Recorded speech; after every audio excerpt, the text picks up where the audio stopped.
15 years ago, a movie was produced called Minority Report, starring Tom Cruise. Some of you may remember it.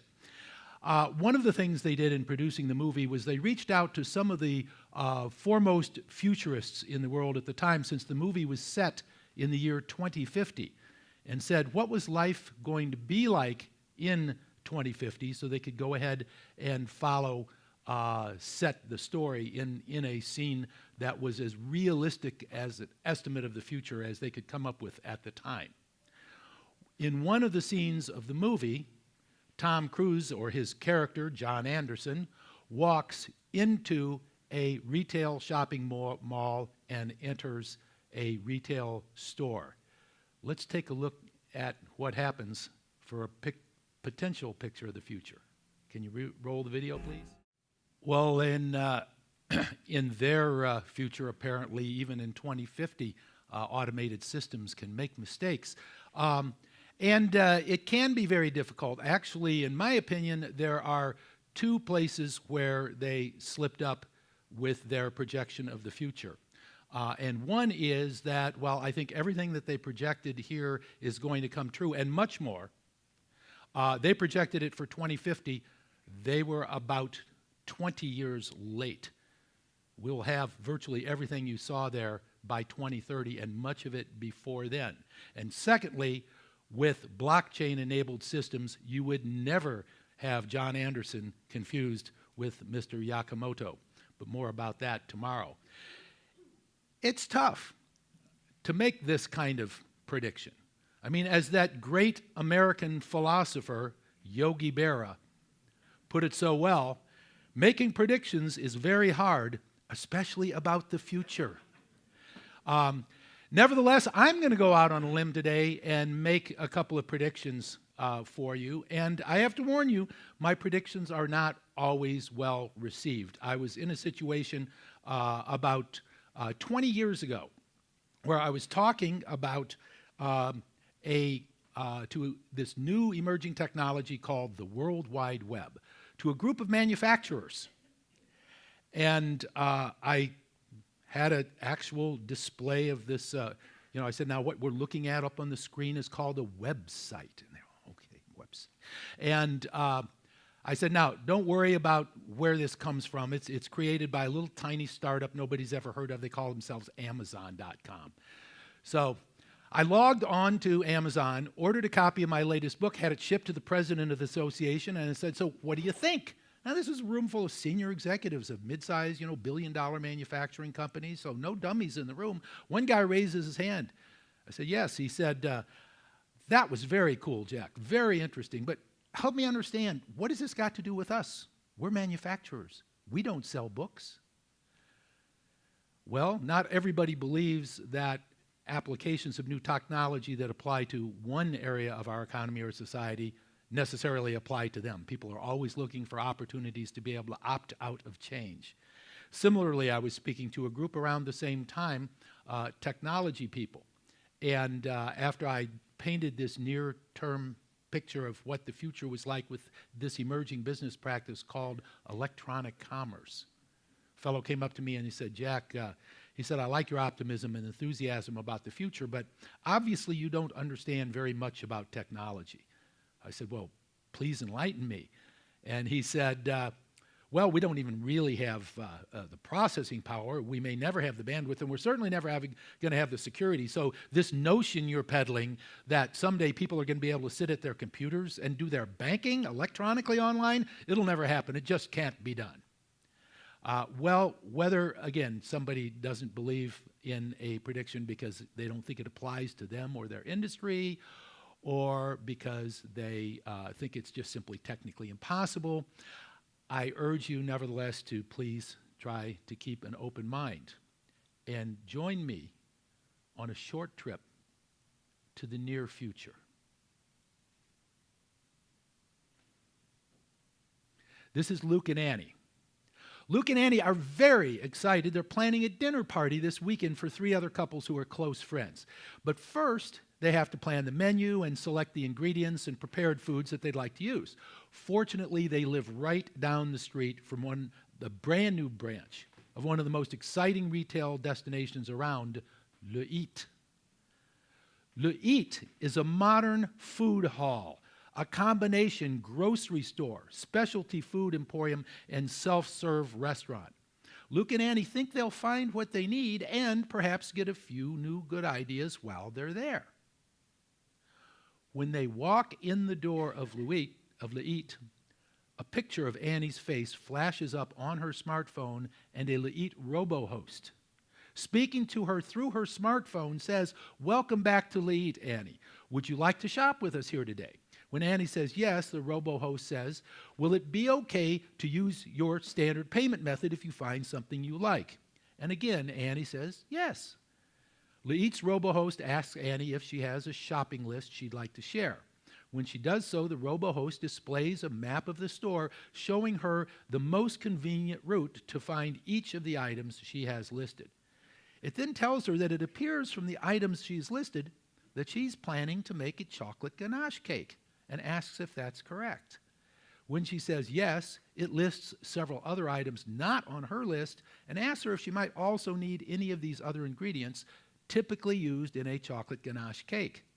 When she realizes that she's out of baking powder, she asks the robo-host to add it to her list. The robo-host then mentions that the pastry shop has several kinds and sizes of prepared chocolate ganache cakes ready-made, and asks if they'd like to see them before buying the ingredients. They decide that's a good idea, so they review the selections and taste a couple of bites offered by the human hostess at the bakery. They decide it's so good, they'll save the time and have a freshly baked cake delivered to their place the morning of the party. The robo-host asks if they'd like the items needed exclusively for making their own cake removed from the shopping list, and Annie agrees. Next, they go to the butcher shop to pick out a few pounds of flank steak for the main course. They've learned that they particularly like Argentinian grass-fed beef from Mendoza Valley, also famed for its wines, and they ask the butcher if she has any. She shows them some prime cuts. Annie asks exactly where it was raised. The butcher scans a QR code on the beef tray with her smartphone and brings up a map showing exactly which farm in the Mendoza Valley the beef came from. Luke happens to work in international logistics for a technology company, and he's intrigued. He asks the butcher how the beef actually traveled from Argentina to Le Eat. The butcher accommodates him by sharing a file from her smartphone with Luke. It starts by telling him the number and age of the specific steer the beef came from, and the date and time it was slaughtered. It then shows each step of the packaging and transportation process, from the time the beef left the Mendoza Valley until it was delivered to Le Eat this morning. It also validates that the beef was maintained at an optimal temperature between 33 and 37 degrees Fahrenheit at every step in its journey. Next, Luke and Annie go to the grocery section to buy chimichurri sauce to marinate their flank steak, and also to pick out a few other items on their list. They stop by the cheese shop and learn that their favorite camembert is out of stock. But the cheese shop manager suggests they try a Pont l'Evêque, which they like very much, and decide to buy instead. Finally, they go to the wine bar, where they sample several wines they are considering to go with their appetizers, as well as some excellent Mendoza Valley Malbecs to complement the flank steak. They ask their robo-host to deliver the wines they've selected to their place, again the morning of their party.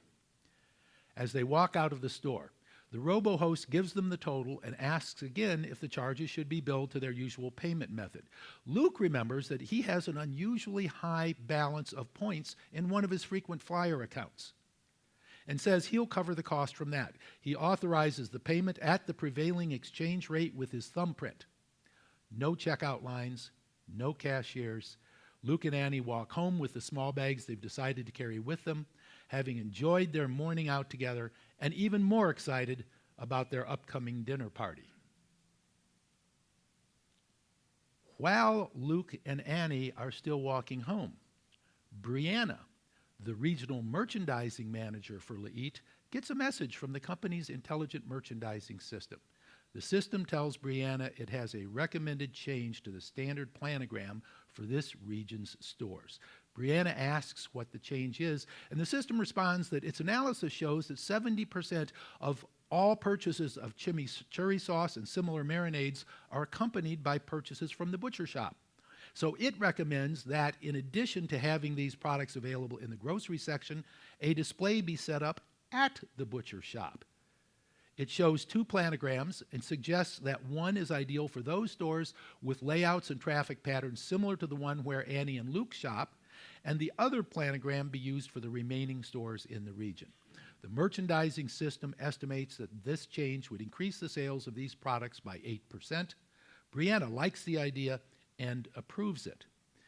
On receiving approval, the merchandising system sends instructions to the store merchandising managers and their robotic stocking staffs.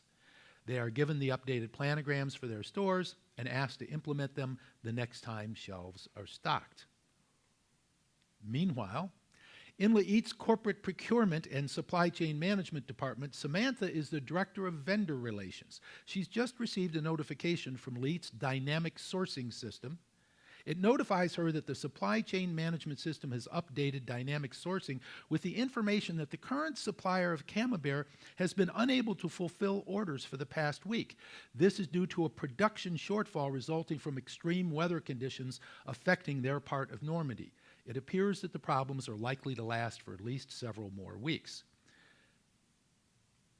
It also notifies her that the purchasing system has canceled open orders with the current supplier while adjusting the amounts due on open unpaid invoices from that supplier. It has slightly increased payment amounts owing to the fact that Leite will now not achieve agreed volume discount levels this quarter. At the same time, can you go back one slide, please? One more. At the same time, it has deducted penalties due to late delivery and unfilled orders. The accounts payable system has already issued a payment correctly reflecting all these adjustments in compliance with their vendor agreement. In addition, the dynamic sourcing system has searched the area for other potential suppliers. It's identified several and confirmed their blockchain-based certifications of both their corporate financials and their product quality inspections. It has also checked social media for customer reviews with an emphasis on timely delivery. Of the 3 top qualifiers, it has recommended Fromagerie Normande, which has the top scores, highly competitive prices, and is ready to begin fulfilling orders immediately. The initial order is ready to place. However, since the order is for more than $10,000, setting up the new vendor requires Samantha's approval before the automated purchasing system can issue the order. Samantha reviews the new vendor information and approves the order. Immediately on her approval, the procurement system releases the order to Fromagerie Normande. Samantha then speaks to the dynamic sourcing system, saying, "This is crazy, reviewing every new vendor for orders at this level. The dynamic sourcing system is much faster and more thorough in identifying and vetting new vendors than the 3-person team I had a few years ago. I haven't overridden a new vendor in more than 2 years, and we haven't had a single problem. Effective immediately, I'll require new vendor approvals only for vendors whose initial orders exceed $50,000. She messages her boss, the Senior Vice President of Procurement and Supply Chain Management, that she's made this change. He responds back that he was wondering when she'd get around to it. And she replies that she had begun to realize it was a waste of time, but that old habits are hard to change. So is this pretty much the way it works at your retail operations today? Maybe not quite yet. Well, so what is going to make these extraordinary examples of innovation possible? Well, among other things, a series of emerging technologies certainly come into play. These include blockchain, Internet of Things, and artificial intelligence. With respect to blockchain, it's involved throughout this entire process. Everything from uniquely linking Annie's facial scan to her actual personal digital identification, to being able to assist in verifying and validating the movement of the meat from Argentina to the lead store, and a host of others. Much more about blockchain to come tomorrow morning when we'll get into more detail on that. At the same time, Internet of Things technology comes into play in enabling the grab-and-go capabilities of the retail store and not having to have cashiers and checkout lines. Also, again, with the meat shipment, with sensors that are tracking the temperature and location of the meat at every point throughout the process. Internet of Things technology is going to profoundly affect not only retail, but every other major industry around the world over the next few years. And finally, artificial intelligence. Artificial intelligence is much more than just what we hear about machine learning as a result of a tremendous amount of research and development done initially at Google over the last 5 to 10 years. In fact, there's a host of artificially intelligent technologies that are increasingly coming into play and interacting with one another. Large quantities of data are coming out of our business infrastructures, but they're also coming from places like Internet of Things sensors. We've got big data technologies now that can crunch that data across multiple machines and hosts, and increasingly these days in the cloud. We've got natural language processing that can accurately interpret unstructured information, such as that information in emails and on social media. All of this provides input to AI technologies like associative memory for pattern recognition. And here's where machine learning can kick in so that intelligent agent technology can enable automated systems, whether it's the robo-host we talked about or an intelligent merchandising system or a dynamic sourcing system, to think, decide, and act to solve business problems in ways very similar to how human experts address the same problems. We've all known for many years that our very best performers are responsible for a majority of the best results that come out of our business. Again, whether it's managing the procurement process, whether it's sales, whether it's other operational activities, the 80-20 rule seems to hold true, that if we can, the best 20% of the people produce 80% of the best results. But by using intelligent agent technology, we can also enhance the capabilities of the rest of our people who don't yet perhaps have the experience and the knowledge or haven't yet developed the level of judgment that people with 10, 15, or 20 years of doing their profession have developed. And it can assist them and coach them when the people who are the experienced experts don't have the time to take away from their jobs to do that. Similarly, even those who are the top-level experts in the field can have their productivity increased by AI as a result of letting the AI handle the routine number-crunching activities for them and letting them spend more of their time applying that judgment and experience and creativity to solving more difficult and complex problems. This is all leading to what we call the autonomic enterprise. Now, how many people from high school biology remember learning about the autonomic nervous system? Do you recall what that is, anybody? Okay, that's that part of your nervous system that runs all the subconscious functions of your body. So you don't have to think about beating your heart every second, or making yourself breathe, or digesting that breakfast that you just ate. Your body takes care of all of those almost completely subconsciously, unless a problem arises and it brings it to your attention, which allows you to focus on higher order issues. We're going to say the same concept increasingly incorporated into business and other organizations around the world. Let the automated systems handle the routine low-level things more quickly and accurately and consistently than people can ever do, and allow people to focus on strategy and direction and creativity. This will be leading toward autonomous supply chains, not only processes within and across enterprises, but complete supply networks, ecosystems functioning autonomously where products and services, parts and materials, information and funds flow autonomically without any human intervention required in the process, and yet at the same time under the control and direction of human managers who still are able to provide the overall objectives for the systems. One of my favorite quotes from Bill Gates when I think about this kind of change is that we always overestimate the change that will occur in the next 2 years. and underestimate the changes that will occur in the next 10. Don't let yourself be lulled into inaction. We've seen a tremendous amount of change in the just over a decade now since smartphones were first introduced. But if you think you've seen a lot of change in the last 10 years, you ain't seen nothing yet.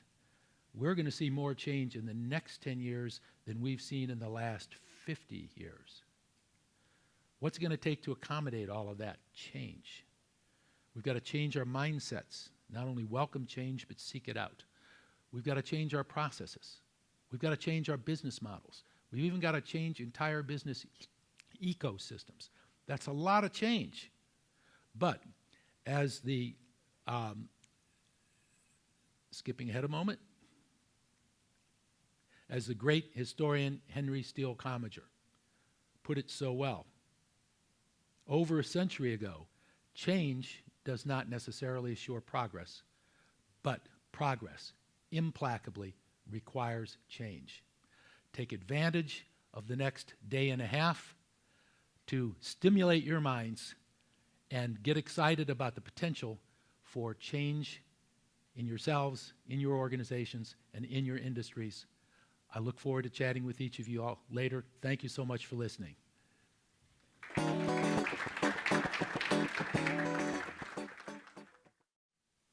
10 years ago next month, October 2008, the height of the global financial crisis, a paper was released onto the internet by a person or group of people still as yet unknown, but under the pseudonym of Satoshi Nakamoto. This paper described how a combination of technologies, including advanced cryptographic and synchronization technologies, could enable the creation of the first digital currency viable as a means of exchange and a store of value. And the paper called this digital currency Bitcoin. The underlying technologies have come to be referred to as blockchain.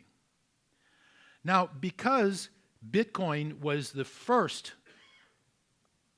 functional application of blockchain technologies, many people conflate the two, confusing Bitcoin, the digital currency, with blockchain, the underlying technology. This would be analogous to someone confusing email as the first killer app on the internet with all of the other thousands of things that we can do with internet technology, including blockchain. By October of 2015, 3 years ago next month, The Economist magazine was proclaiming that blockchain technology was the most important advance in record keeping since the invention of the double entry bookkeeping system in Florence, Italy in 1494, over 500 years earlier. So what is it about blockchain technology that makes it so powerful and so transformational? Blockchain technologies let us do 4 things that we could not do before, and do those things simultaneously. And the result is that we can rethink business and social ecosystems in ways we were never able to previously. First of all, blockchains provide a permanent, immutable, signed and time-stamped record of identity, ownership of assets, transactions, or contractual commitments. They allow those records to be shared among 2 or more entities, people, businesses, governmental organizations, agencies, regulators, auditors, what have you, without any of the participants having to depend on any one of the others to be the master record keeper, and without having to pay a third-party intermediary to be that master record keeper. For those participants so authorized, this information becomes readily, globally available. And for that subset of those who are authorized to update it, they can do so quickly and easily from anywhere in the world. while at the same time for those not authorized to update it or even to see it, they provide unhackable security against those changes or even that information being seen. Now, as soon as I use the word unhackable, the hackles raise up on the back of a lot of people's necks, and people say, well, Jack, I don't understand. Given enough time and resources, can't anything be hacked? Well, let me explain how it works and why I say that. And to explain how it works, let's go back to the original application of blockchain, which is the Bitcoin digital currency. One of the first things we need to understand is, what do we mean by blockchain? Well, information is stored in blockchain implementations, and there are hundreds and hundreds of implementations of blockchain technology all over the world. Information is stored in a series of records, or blocks as they are referred to. And those blocks are linked using what are called hashing algorithms. Now, to explain how hashing works, and it's important that you understand this because this is the key really to virtually every type of major cryptography to begin with. It underlies the concept of how we are able to securely purchase items on the World Wide Web, for example. Blockchain is just one of the applications of cryptographic technology that includes hashing. So let me ask you a question. How many people here have ever taken an apple or another piece of fruit or vegetable and put it in a juicer and gotten juice out as a result, or watched somebody do that? Anybody ever do it? See it? Right. We all have. We all have. Okay. Now, how many people here have ever taken a pitcher of juice, poured it into a juicer, run it backwards, and gotten an apple out? No? Green pepper? Maybe? Carrots? No? It's an irreversible process. It only goes one way. You cannot go backwards. So there are mathematical functions that work exactly the same way. These hashing algorithms can take the content of a file, and regardless of the size or complexity of that file, create a fixed length set of characters as output, uniquely representing the contents of that file. But there is no way you can start with that string of characters and work backwards to figure out what the contents of the file were. So whether it's a single word, or whether it's a sentence, or whether it's the entire contents of War and Peace, you'll still get a fixed length series of characters as output. And if you make any change at all, such as if you change the contents of the file from reading "the red fox runs across the ice" to "the red fox walks across the ice," you will get a different output from that file. And even if the change is extremely minor, like you delete a single comma from the entire contents of War and Peace, you will get a different output. And not just a slightly different output because it's only a very small change. You will get a completely radically different output. Now, this comes into play when we look at how data is stored in blocks on the blockchain. So, for example, one of the key pieces of information in each block, in the header of each block, is the hash of the contents of the previous block. So you run the contents of block 51 through a hashing algorithm, and the value of the hash that comes out of that is put in the header of block 52. Then when block 52 is complete, you run that through the same hashing algorithm, and the contents of that hash are put in the header of block 53, and so forth for the hundreds or thousands or hundreds of thousands of blocks in any particular blockchain implementation. So if a hacker were to be able to break into an instance of a blockchain and say that in block 51 contained information that they wanted to change illicitly to their advantage in some way, well, if they were successful in hacking in, they might be able to make that change to block 51. The problem would be then, however, now the hash of block 51 would no longer match the value of the hash stored in the header of block 52. So they would have to update that hash in the header of block 52 for that block to be consistent. But having changed the value of the hash in the header of block 52, now the hash of block 52 is going to be different from the hash value stored in the header of block 53, so they're going to have to rewrite that block. And every single one of the hundreds or thousands or hundreds of thousands of blocks all the way to the end of that blockchain, just to make a single change. And yet people say, well, I suppose if you had enough resources and computing power, you could break into that, because after all, isn't it true that any computer can be hacked given enough resources and computing power? And the answer is yes, that's true. That's why blockchain data is not stored on any computer.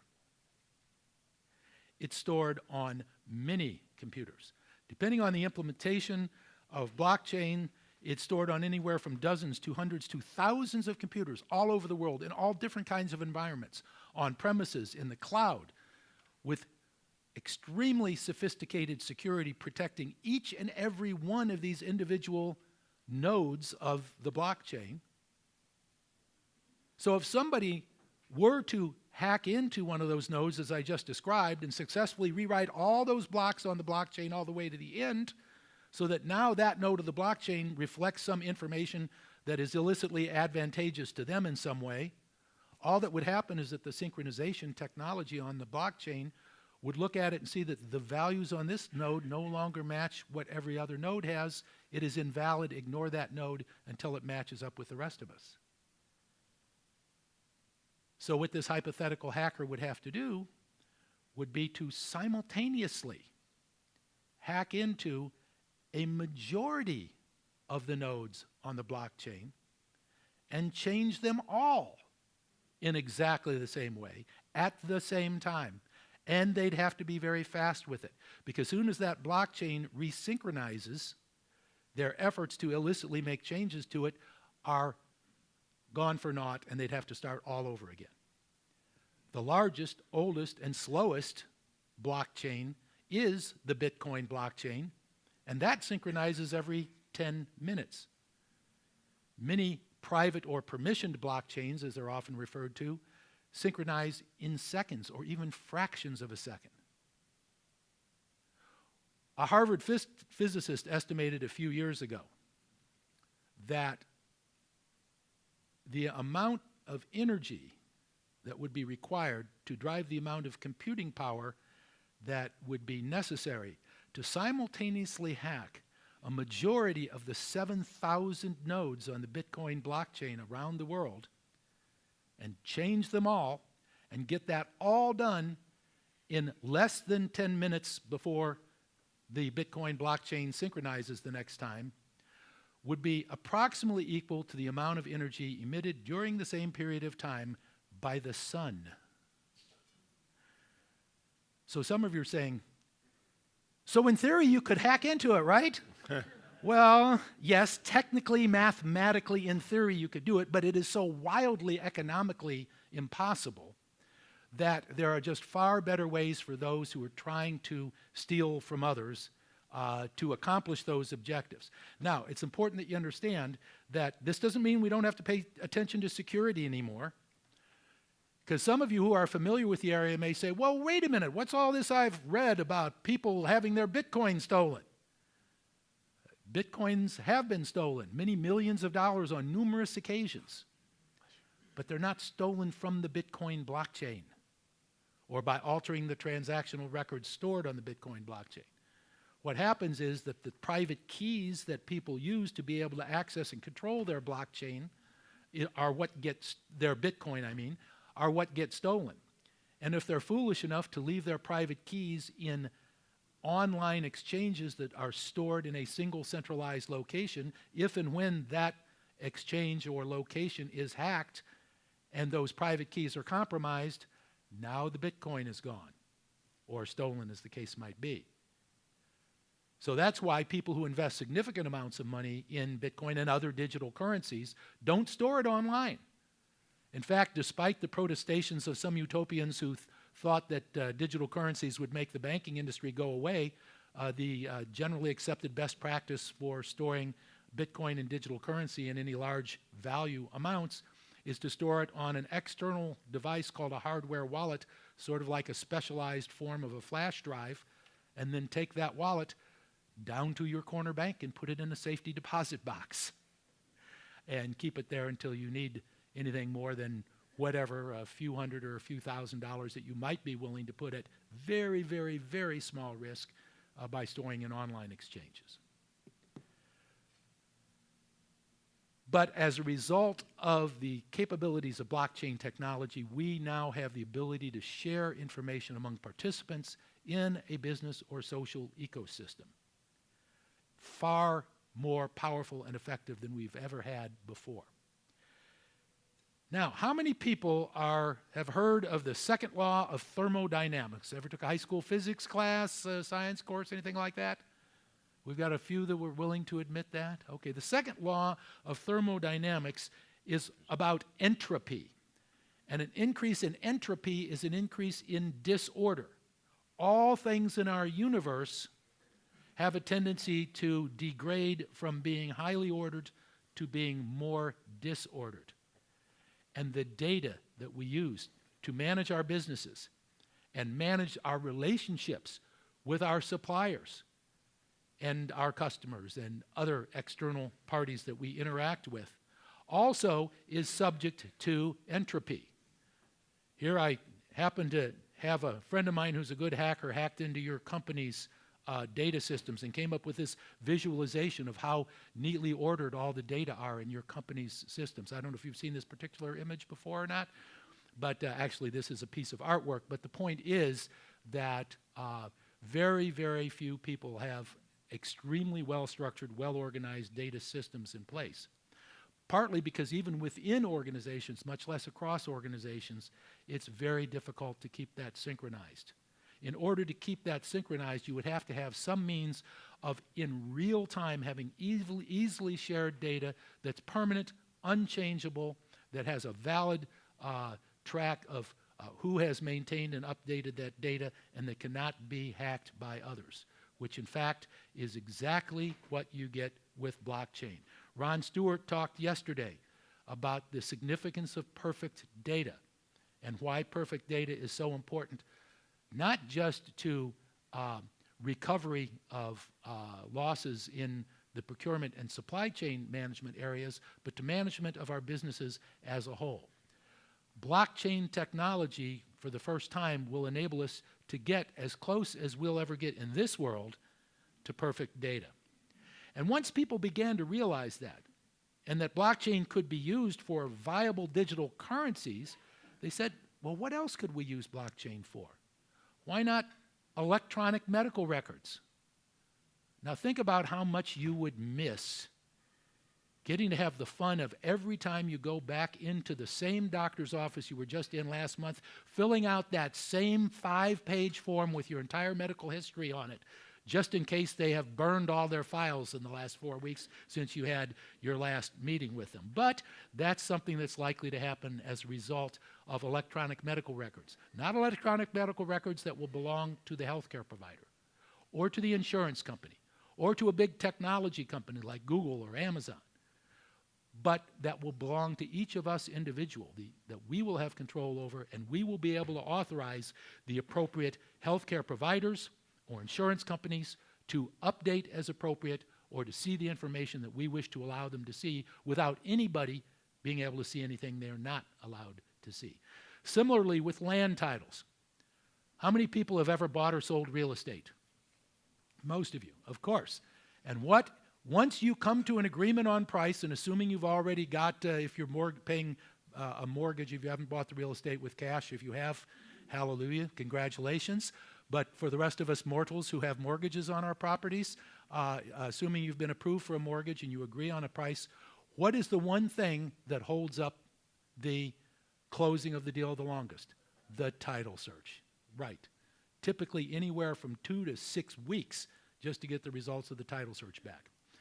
Cook County, Illinois is in the process of converting all of its 5 million land titles, third largest number of any jurisdiction in the United States at any level, to blockchain over the next several years.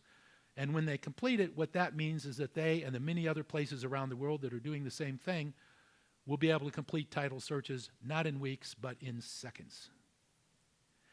Similarly, people have said, why not purchase orders and shipping notices and related information we use to manage our relationships with our suppliers and our transportation carriers, our logistics organizations, in managing the cost and effectiveness of our supply chains as effectively as possible. And that's something that is in fact already happening. Another kind of artifact, a specialized kind of artifact that can be stored on blockchains, are smart contracts. Now, a smart contract is much more than just a digital version of a traditional printed contract, although it would be very helpful just for that purpose if that was all you did, to store a copy of the final version of the contract on the blockchain, so we would all be able to agree and have a single place we could refer to. This is in fact the final version that we all agreed to. But they go way beyond that, because smart contracts are computer programs that run on blockchains, can manage custody over assets that are on a blockchain, such as funds placed in escrow pending completion of a transaction of some type, can track what has happened to date. An example of that would be that the buyer has received the items purchased in good working condition, and based on that information then automatically transfer funds from the buyer to the seller in payment for those goods. And in real time, if the buyer and seller agree to do that. If the buyer and seller decide for some reason that they want the seller, in addition to selling whatever product or service they do to the buyer, to be in the banking business and loan money to the buyer, and they both agree to do that, then you could use outdated business practices such as 30-day terms and 60-day terms and 90-day terms. Most people are beginning to realize that if you need to borrow money, borrowing money from your suppliers is not typically an efficient and cost-effective way to do it in a well-managed, cost-effective relationship. But again, that option is still open for you. There's nothing about smart contracts that says you have to settle the payment in real time, but the process becomes completely automated, which means something's missing. What happened to the invoices? Oh my gosh, we're not going to have to, what are all these people processing invoices going to do if we've got automated systems that can look at the contract? Look, we're still going to need purchase orders. That's what part of the contract is about, of course, the agreement to buy at a given price. And again, we all know invoices have no legal standing whatsoever. Unless that information is explicitly embedded in the contract, invoices are simply reminders to pay according to the terms of the purchase order. Nevertheless, they've become embedded in our consciousnesses. If we're going to have a procurement operation, invoice processing is a necessary part of it. No, it's not. It's just become something that's a practical way of doing things in the absence of having consistent information shared between buyer and seller. And so invoices are just one example of one function or document, whichever way you want to look at it, that can go away as a result of blockchain technology. Now, smart contracts and blockchain technology are already having a tremendous impact on business practices and processes around the world.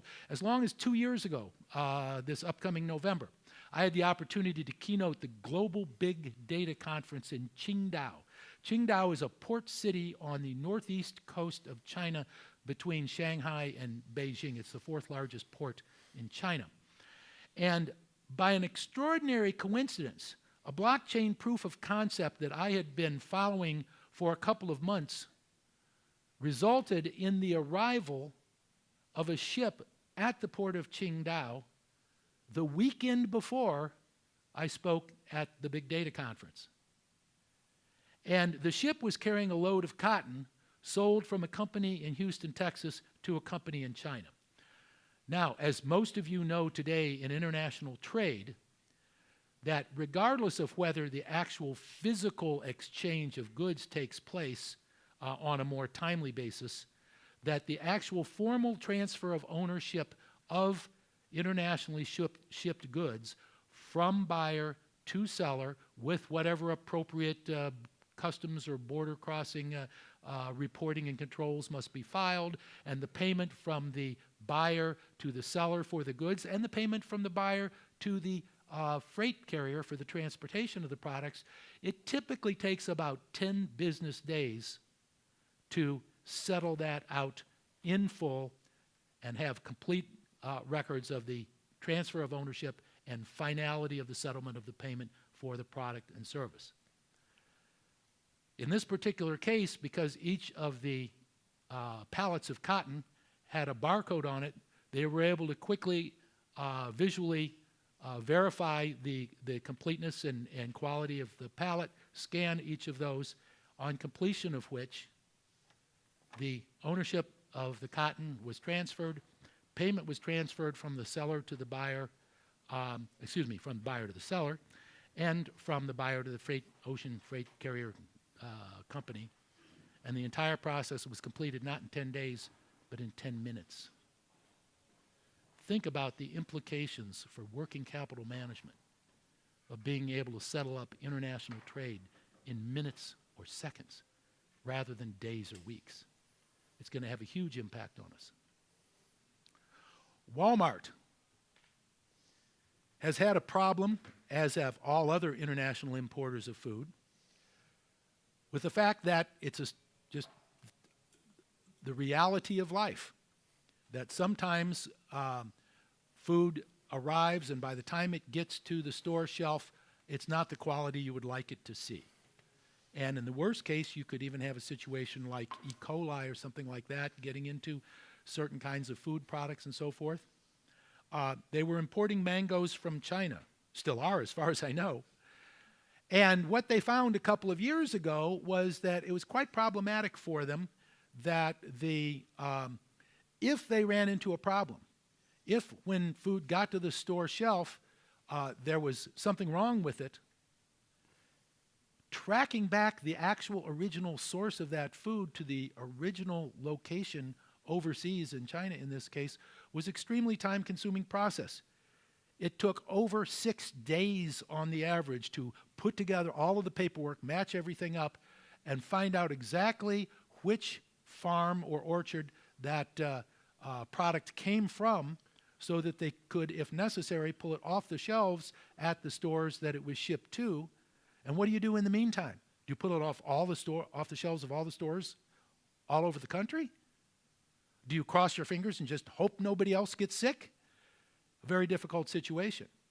As a result, though, of implementing blockchain technology for tracking this all the way from the farm to the retail store shelf, they're now able to get that information in approximately 2 seconds and be able to quickly and easily see that now we know not only exactly where it came from, but we also know exactly which stores are the ones that have this particular possibly defective product on their shelves. We can have it pulled off at those stores only, being comfortable that the product at the rest of the stores from other sources is going to be secure. We also see it being used in e-commerce. So Mercado Libre is Latin America's most popular e-commerce site, over $1 billion in revenues. And one of the challenges with e-commerce is that while we've all become quite appropriately comfortable with the idea that our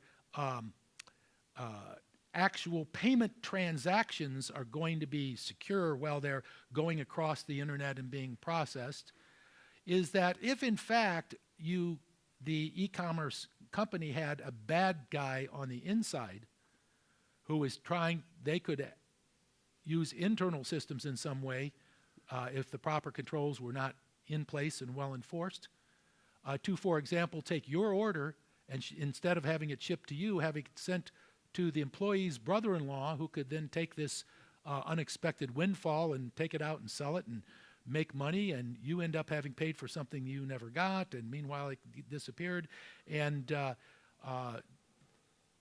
if, on the other hand, by recording the information about the details of the transaction on the blockchain, it becomes extremely difficult to go in after the fact and retroactively change, for example, the ship-to location from your location as the purchasing consumer to some other location that they're trying to use to rip off the system as a result. And by hashing the information and embedding the hash value of the information, you don't even have the information about your purchase stored online on the blockchain itself. It's simply that if there's a need to reconstruct what actually happened, you can go back and look at the information and see if the information, for example, on the shipping notice, ship-to location information now matches up, if the hash of that information matches up with the hash that's stored on the blockchain. If it does, it's valid. If it doesn't, somebody has changed it, and you can begin then to track down who, where, and why, how that happened. Another type of artifact that can be stored on the blockchain is a self-sovereign digital identity. Now, what this means is we can use blockchain technology, and there are a number of initiatives underway to facilitate this process right now, to allow each of us to own our own blockchain-based records of our digital identity, storing not only traditional information like name, address, birthday, telephone number, but information that typically comes from governments or other official organizations like passport numbers, national ID cards, driver's licenses, and tying back that information to biometrics, fingerprints, voice prints, retinal scans, facial scans, so that we can uniquely tie your identifying information to your physical presence as a person here on the planet. And the result of that, and that's something, again, you will be able to control that. It's not something that's going to be owned by a governmental organization or a bank or a big technology company. And as a result of that, what that means is we will be able to essentially eliminate identity theft over time as a majority of people move into this kind of capability over the next 5 to 10 to 15 years. Confirm professional credentials. Wouldn't you like to know that the doctor who's got this beautifully framed Harvard Medical School certificate hanging on the wall actually did in fact go to Harvard Medical School and graduated? Not just happened to walk across the campus one day. Yeah, I went to Harvard Medical School. Yeah, so did I. And I went to MIT, and I went to Princeton and Yale and all of these other schools. I've visited all of those locations. Okay, it also can ensure that people will get efficient execution of government services so that everybody authorized to receive government services or payments can quickly and easily receive those payments without anybody who's not authorized to fraudulently receiving those payments. And it will allow customers and suppliers to know your customers and know your sellers. And this is extremely important as you look at the provenance of products, parts, or materials that you might be purchasing. More about that in a few minutes. But identification on the blockchain is not just about people. It's also about things, such as in the Internet of Things. Now, it was 3 years ago in 2015 that the number of things connected to the Internet exceeded the number of people connected to the Internet at approximately 5 billion out of the then 7 billion people on the Internet. But the number of things connected is growing much, much faster. And it's estimated that, well, by the end of the next decade, approximately 7 billion out of the then estimated 8 billion population of the world will be connected to the Internet. There are likely to be more than 1 trillion things connected to the Internet. 3D printing technologies are enabling us to be able to create objects with the Internet of Things circuitry embedded in the object to begin with. So it's not going to be a matter in the near future of us having to decide whether an object is so valuable or so important that it justifies the expense and complication of attaching a chip to the outside of the object so that we can track that object or have sensors or have it communicate its location or what have you. The objects can be created, will be able to be created, innately able to participate in the Internet of Things. The problem is this. When you've got advanced artificial intelligence technologies, because who in the world can keep track of 1 trillion things and what they're all saying and doing? You've got to have advanced AI capabilities to monitor these things, understand what they mean, take initial low-level actions, and report back to people when there are issues that need the attention of an authorized human being. But how do you know that the data that purports to have come from a particular thing actually came from that thing and has not been hacked to look like it came from something else? This is something very important to you if that data that's coming from that thing is your heart monitor in the hospital on which the doctors are making decisions about how to treat you. We want to make sure that their technology-enabled decisions are based on the information that came from your heart monitor and not that of the person down the hall. How do we know that which thing it came from, and that information wasn't, are we good? That information wasn't accidentally changed or hacked by somebody with bad intent for whatever purpose. Again, whether it's medical, whether it's the value in supply chain items, whether it's the truck driver that's decided with his truckload of food that he's going to pocket a couple of gas loads of extra diesel fuel by letting the product warm up and not air conditioning it until the last 2 hours before he gets to the delivery. How are we going to keep track of all that stuff? Well, that's where blockchain technology can not only validate which thing is the source of that information, but ensure that that information is stored immutably until it is used and acted on by automated systems and people making decisions based on that information. The end result of the combination of blockchain technology with Internet of Things, 3D printing, and especially artificial intelligence, is that essentially every industry is going to be impacted by blockchain. All right, now let me ask you a question. How many people can name 3 industries that have not been affected by the Internet in the last 20 years? Can anybody name one? I don't think so.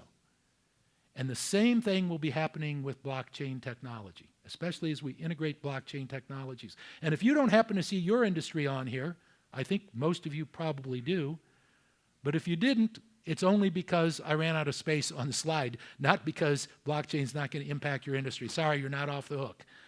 And in fact, we've got industry consortia in a number of leading industries working together to try to develop and implement use cases for blockchain. Now, don't try to write all this stuff down. You'll get copies of this slide deck later.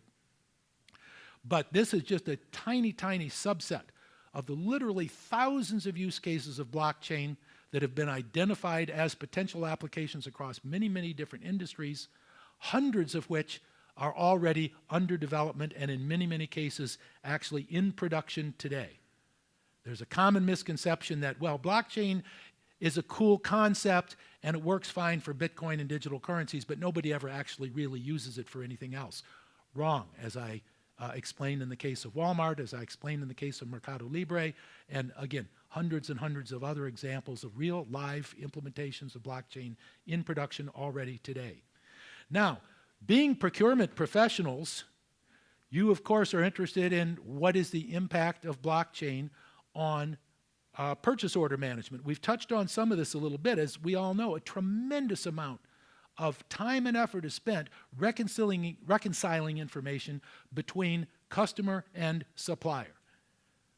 Their version of the purchase order, our version of the purchase order. Our version of the invoice, their version of the invoice. Their information about what was shipped, our information about what was received, and so forth and so on. And it's an unfortunate fact of the history of the way business has evolved that we either invest huge amounts of money and time and effort in reconciling all of this information back and forth between our organizations because we can't trust those other guys. Even if we trust them to not intentionally try to steal from us, we don't necessarily trust that their record-keeping systems are as good as our record-keeping systems are. Or maybe they're afraid that their record-keeping systems are as bad as our record-keeping systems are. Either way, the point is we spend a lot of time and money on that, because if we don't, we end up losing a lot of money from the cost of everything from double payments to wrong shipments to paying incorrect billed amounts and so forth. In a blockchain-based environment, all the activities are recorded in real time. Everybody can look at the same set of data and have systems that automatically track that information, look at that shared blockchain information. Each time it's updated, everyone in the ecosystem who's authorized to see that updated information can see it. You also have people like regulators or auditors or customs authorities and so forth that are not allowed to update that information, but can themselves in real time be able to see that information as they're authorized to do. And this is going to impact, is already beginning to impact every industry. After financial services, and the banks got a head start because they got so freaked out 5 or 6 years ago when they thought that Bitcoin and other digital currencies actually might disintermediate the entire global financial network. Not that 10 years ago a lot of people would have felt like they'd missed it, but from a real perspective, we can't run our economy without these financial services institutions. Well, by the time these mostly major banks around the world had investigated digital currencies and blockchain technology enough to realize that no, these currencies may eventually, digital currencies may eventually become a fourth major payment mechanism in addition to cash, checks, and debit and credit cards that emerged over the last 30 or 40 years, that they're not going to disintermediate banks. But by the time they realized that, they also realized that they could be used to dramatically improve costs and the quality and timeliness of financial services. And so they got a head start on everybody else. But supply chain and logistics and procurement is probably the leading application around the world in virtually every different industry for blockchain technology.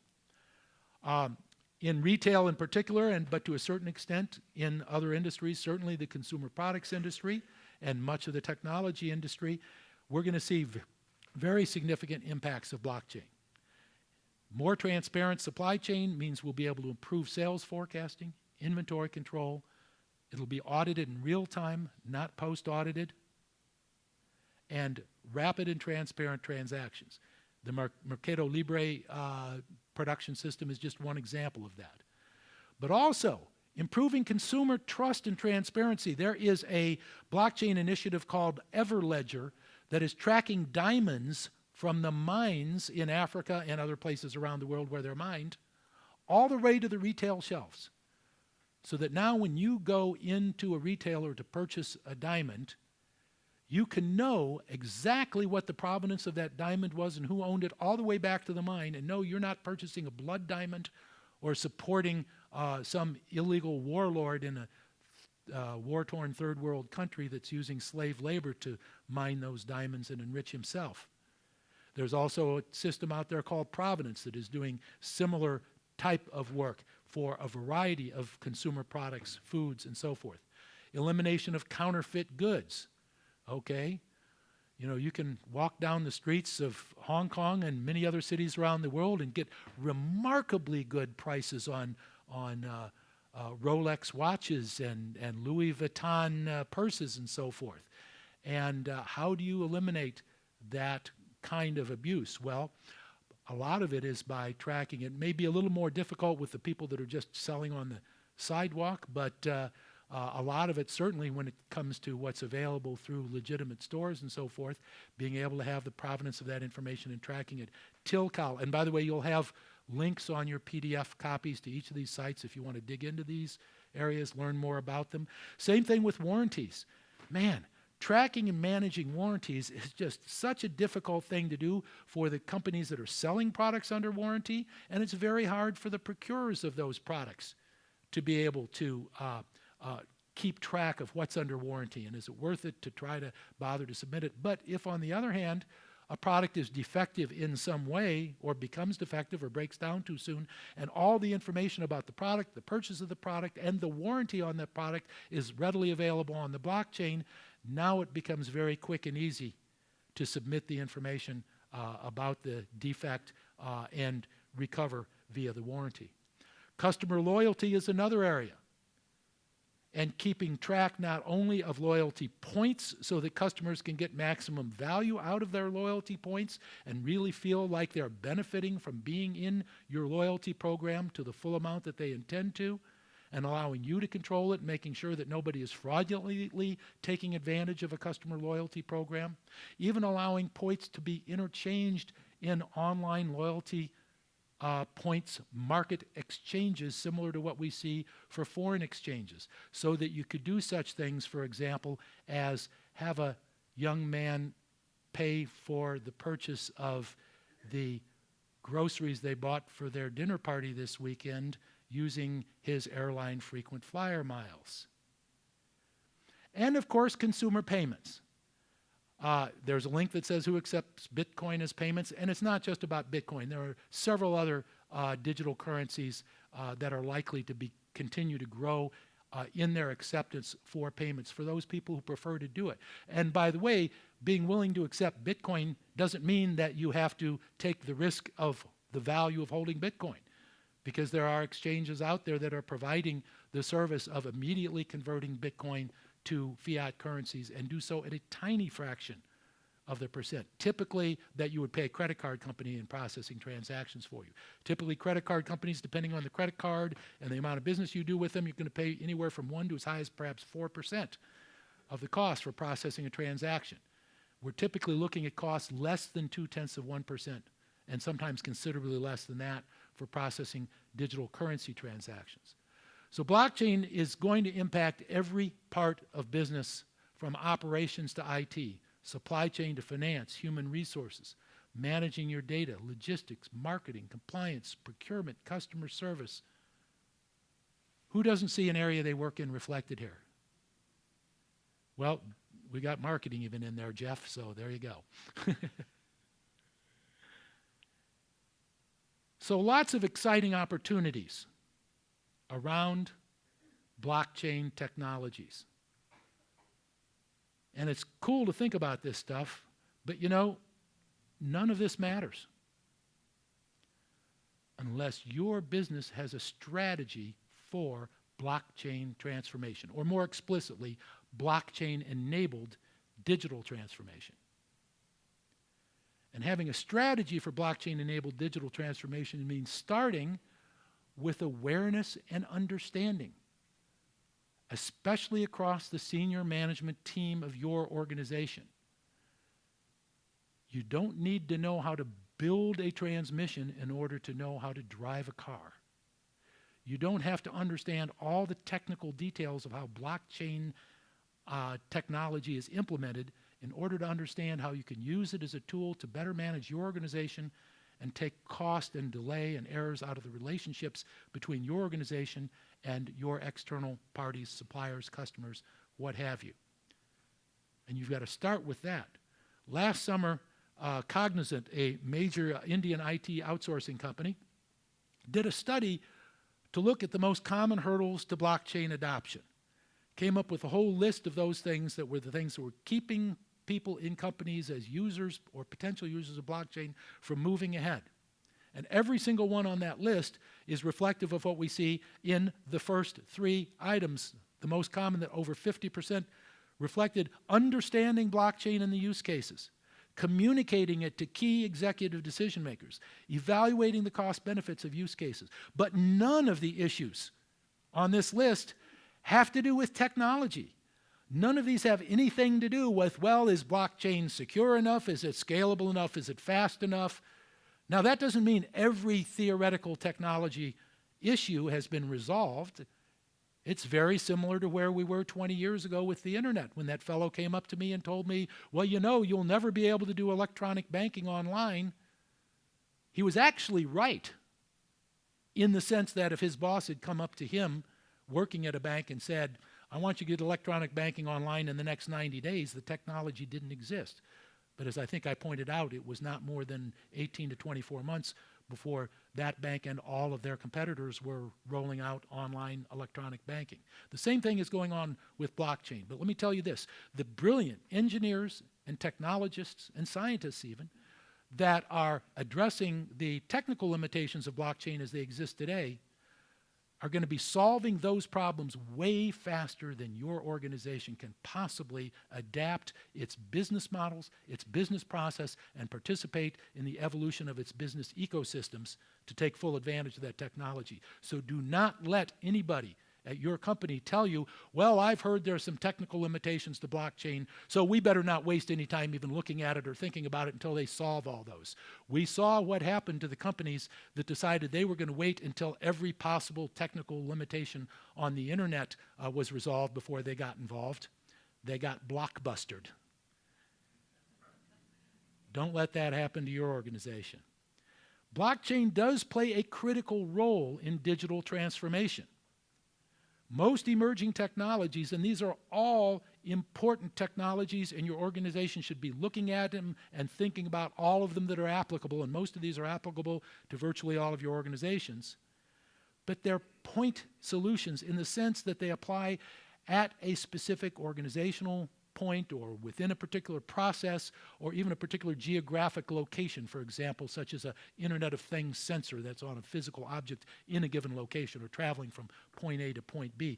Blockchain is different in that it provides the decentralized infrastructural glue that can tie all of those points together, not only within your own organization, but across your business ecosystems, and that means it enables the digital transformation of not just individual business processes or even overall organizations and business models, but entire business and social ecosystems.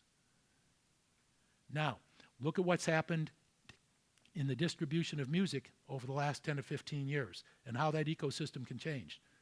Okay? How many people can remember going down to the corner record store and buying, for the younger ones here, CDs, for those of us with a little more gray, vinyl albums, all right, if you wanted new music? Who does that? When was the last time you went to a record store? Anybody? Yeah, not anymore. We download it all. Now, as it happens, Apple positioned themselves very cleverly at the center of that ecosystem and dominated through iTunes. Even that's beginning to change. Musicians are now starting to sell their music on the blockchain directly to end customers. Instead of getting 10 or 15% royalties, they're getting 98%. But blockchain transformation is not just about force-fitting blockchain or any of these other new technologies into your existing business processes and infrastructure.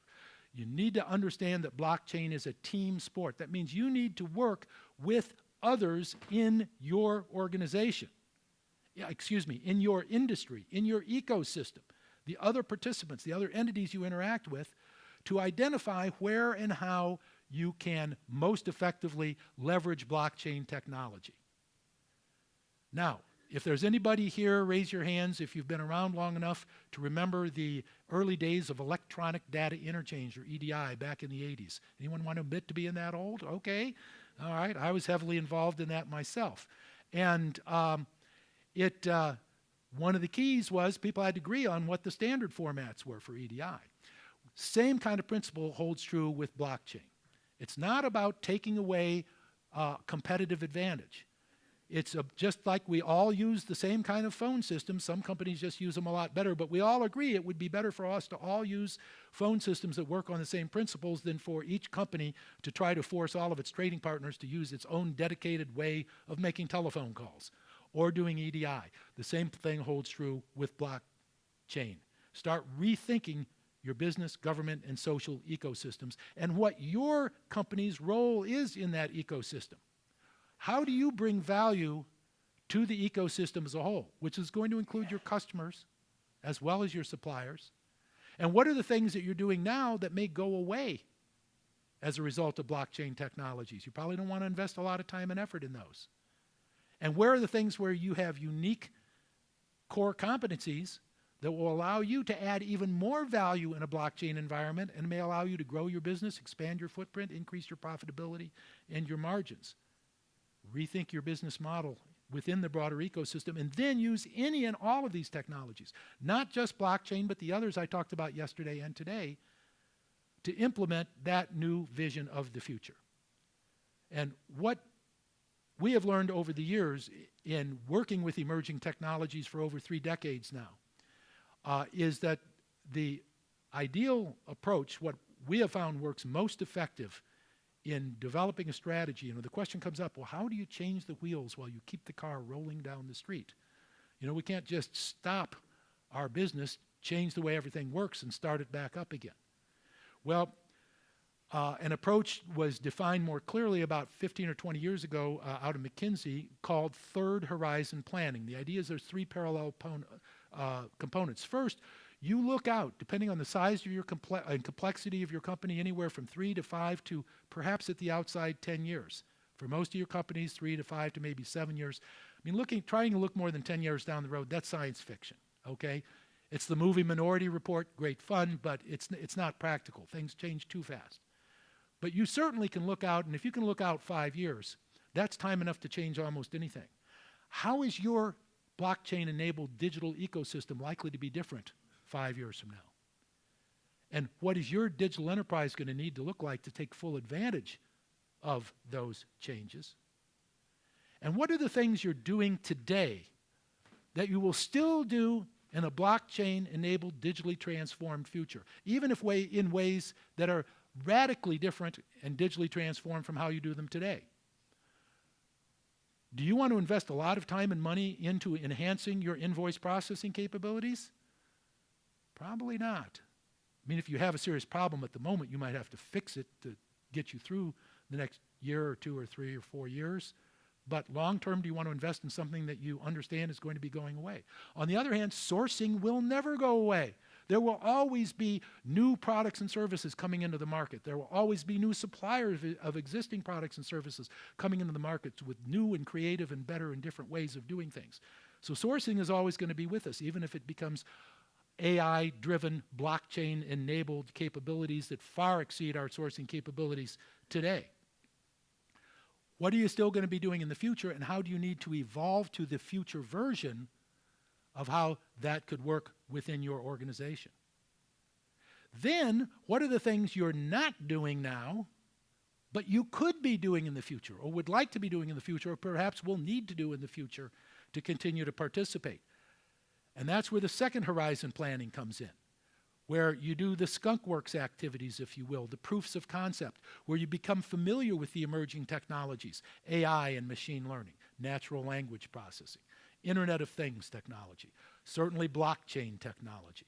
How are those going to impact your business? 3D printing for some of you, and how are you going to develop a familiarity and a comfort with using the technology, but also how are you going to test out and work with and try new kinds of business processes and business practices? The people from Amazon that had dinner with the other night were telling me about all of the fascinating tests that they've been going through in their grab-and-go stores in Seattle, testing out how to make what I described as commonplace in the near future actually really work in terms of not having people have to go through cashiers and cash registers and walk out of the stores with the product they want, while still making sure that it was all properly paid for. Testing the business practices and business processes is just as important as testing the new technologies. The idea being that while you evolve your current first horizon technologies in the direction of where you want to be in the long term, and you learn and build on the evolution of the new technologies, eventually those two merge into your vision of the future. And it's developing and implementing that vision of the future that is the opportunity for your organization and your own professional growth to be able to help drive the changes that blockchain and these other technologies will enable, so that your organization and ones you may work for in the future will be able to grow with strategic benefits and competitive advantages. I wish you very well in accomplishing these objectives, and would be delighted to help you if I can do so in any way. Thank you so much for listening. I think the true measure of somebody's mastery of a complex topic is being able to explain it at the simplest level so that everyone in the room can understand. And just looking around over the last hour, there were head nods and furious scribbling of notes and high interest, so thank you very much for sharing your expertise with us. We have just a couple minutes before we go to break, and I know this is a hot topic. Jack will be around during the break as well, right. But if there is a need or desire to ask a question in the main session, we can certainly do that. And if not, we can just go through a couple housekeeping items and then take a break. So do we have any questions? Who has the first question? We got a couple minutes. We can take a couple of questions, I think. Oh, go ahead. Don't the be back. shy. I've heard this. Oh, way in the back. Way in the back. Okay, good. Sorry, simple technology question, Jack. And what is the concern around the energy requirements of supporting blockchain for transactions? Will running the distributed ledgers for accounts payable for Fortune 500 companies require the energy of 10 suns, or how is that coming down over time? Well, fortunately, protecting information doesn't require anywhere near the computing power that hacking into it requires. It literally takes billions to trillions of times more compute capability to hack properly hashed and cryptographically secured information than to secure it. Having said that, those problems arise primarily from the fact that the Bitcoin blockchain itself is incredibly energy consumptive in the way it works, and I'm not going to get into the details of how that works. Some of you may have read about something called Bitcoin mining. Right now, the Bitcoin blockchain on an ongoing basis is currently using the same amount of energy as the country of Austria, which is 39th in the world in its energy consumption. A year and a half ago, it was Peru, which is 62nd. So the Bitcoin blockchain is moving up the list of countries in terms of its consumption of energy, obviously something that's not sustainable in the long term.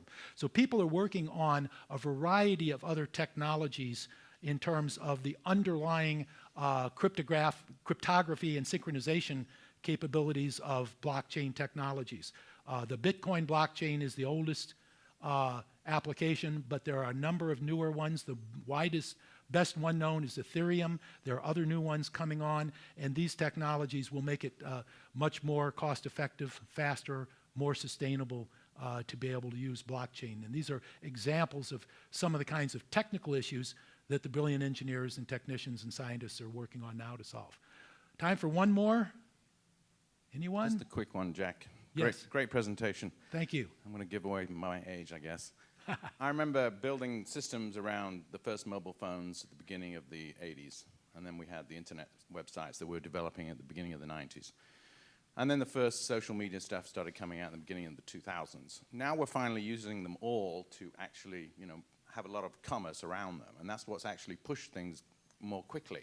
I know we got to get up to speed with everybody on education and use cases, and this is clearly the next wave. But my question to you is, what do you estimate it's really going to take to get in place everywhere? Are we talking 5 years, 10 years, or 20 years when you think about the dates that I just told you? I look at two aspects to that. Excellent question. Everybody hear the question? Okay, good. One is, I believe that within the next 2 to 3 years, we will see widespread use of blockchain technology. Now, I define widespread use as being that most Global 2000 corporations will have at least a handful of blockchain-based systems or enabled systems in production. So the use of blockchain will become widespread, literally hundreds of times of what it is today. Still a small amount of all the transactions done in the entire $78 trillion world economy, which will be much bigger by that time. But I think over the course of the 2020s, we will see an accelerated adoption of blockchain. And we're really going to see a hockey stick, because as various ecosystems begin to move toward adoption of blockchain, the desirability to participate in those blockchain-enabled ecosystems will increase in value as an incentive for other entities, organizations, and people to get on board. And the undesirability of being left out will also be an incentive for people to get on board. So I think within, surely by the late 2020s, we will see, at least among large organizations, near universal adoption of blockchain technologies. For smaller companies and individuals, it'll be somewhat similar, but in that case, it will not be so much a conscious decision on the parts of very small businesses and individuals to get on the blockchain as it will be for them to take advantage of blockchain-enabled services and software and so forth that they can use through their laptops or their mobile devices or what have you.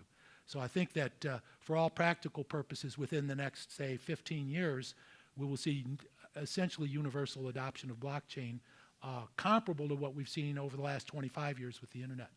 Great question. Thanks again. I will be around during the break. It would be a pleasure to talk with each of you one-on-one. Pierre, I would definitely like to get with you for a minute one-on-one too before we head out. And again, thanks so much.